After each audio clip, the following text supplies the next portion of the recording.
guys for hanging with us. We're getting into the home stretch here, so don't get tired on the show. We got some great folks coming up here. Give it up right now for Carol Simpson.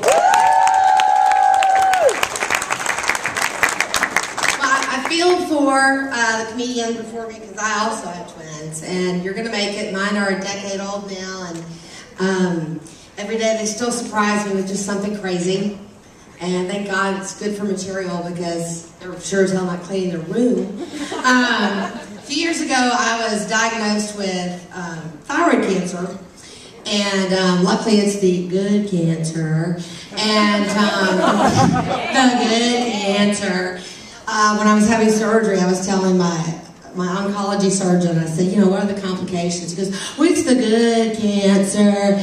You know, you might lose your voice. And I was like, how am I going to teach my kids to drive if I can't scream at them? And I love these glow necklaces because, you know, as you can tell, I'm from the South. I'm from Memphis. And surprise, surprise, I'm not from Brooklyn. And you know, you grow up in the South and you want to be Barbie, and, you know, obviously I turned, you know, not exactly Barbie, a little more like the Hasbro glowworm. So I guess I just have to take that, but that's okay, that's okay. We found out right before Christmas that unfortunately my cancer had come back, but it's all taken care of, I'm good. And the good thing about that is when you have cancer over the holidays, here's the secret. You get what you want. So this conference is my Christmas present. I did not want another electronic device that my children would steal just because they've had access to my uterus, they think they can have my iPhone. That is a no. I'm tired of having no charge when I need to call and do something. You also, if you don't feel like wrapping presents, you don't. You know, you can talk your hubby into doing it, or a friend. You don't have to cook for even the most twisted branches of the family tree. And I like cooking. You know, I'm from the South where we'll take a perfectly normal, healthy vegetable like a tomato, pluck it before it's ripe, roll it in cornmeal, fry it, and call it a side. I mean, you do not get all this goodness from the salad bar, and that's when you're from the South. So I do like to cook, but I didn't have to. And, you know, you even get, and as a mom of multiples, this is like the best. You get more sleep, because you can work it, you know, even from your hubby, if you get what I mean. You can get more sleep. And because, you know, they get protective of the goodies, and they don't want them to glow in the dark because you're radioactive. And I don't want it to glow in the dark either, because even though I'm a big girl, I really don't want to see this coming at me in the middle of the night. You know, we have night lights. I don't need this. You know, I don't want this moment. I don't want Luke, I am your father to turn into baby, who's your daddy? So you get more sleep too, and that's a cool thing. Your kids are nicer. You know, you start the guilt early and often, and it's such a nice change because, I mean, I don't know about y'all, but I was so totally unprepared for motherhood. I thought it was all smocked dresses and tea parties and mani-pedis together, and just they're gonna love me forever and I'm gonna be perfect. And they're, you know, they're spawn of something that was just not intended and was alcohol fueled. It's just, and you know, and I love them, don't get me wrong, I love them, but oh my God, I mean, I think when you hear humorists talk about parenting and childhood, so often it's about, you know, mismatched expectations. And I think my mismatched expectations started when I was pregnant. I remember one day, and this is a true story, I'm not making this, I don't have to make stuff. If you're a mother of multiples, you don't have to make a damn thing up. I mean, you just have to make sure you only tell enough truth that you are not shipped away.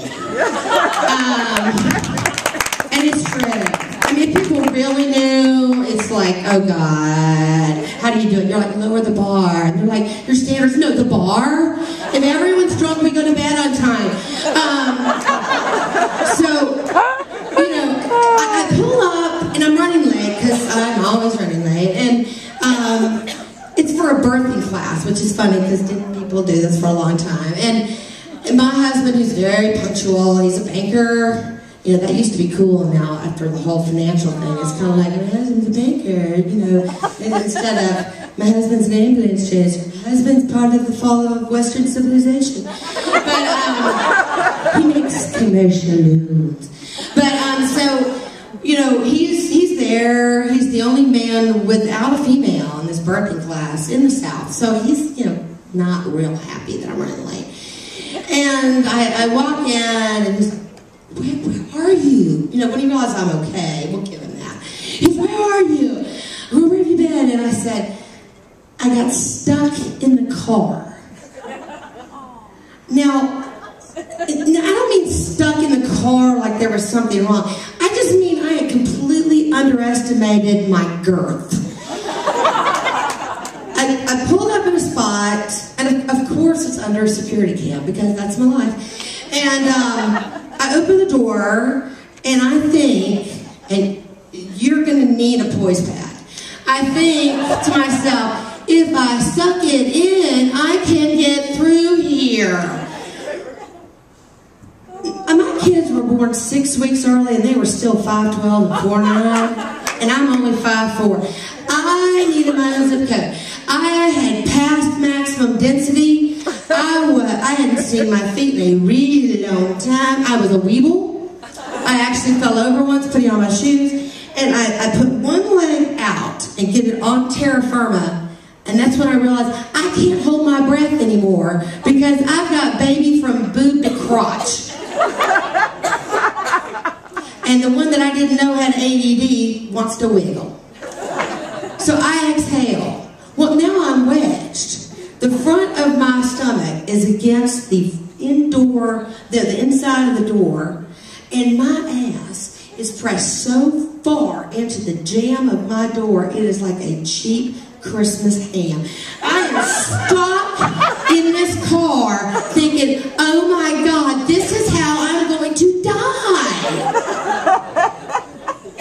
So I start trying, okay, I can't go this way, and I can't go this way. So I start sucking in again. But, you know, I'm kind of panicked at this point because I am late. And, you know, I don't want to die here, people. So I sort of, the whole time just praying I don't hyperventilate. Finally get back in the car, move the car. And, you know, that's, you know, meanwhile, I've told this whole story to the birthing class, and they're all just in either hysterics or just in shock.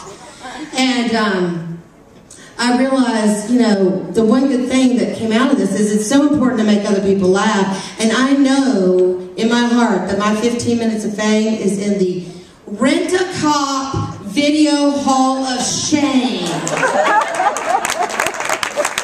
I could get the damn Nobel Prize for, well, clearly not parenting, but go to the bar, I'm going to strike, I'm going to sleep early. I could get the Nobel Prize for that, and yet I know in my heart I have been passed around a room of Rent-A-Cops after 14 beers and a bag of chips. So, thank y'all. Carol Simpson, everybody, look at her. All right, let's keep this thing trucking right along. Bring up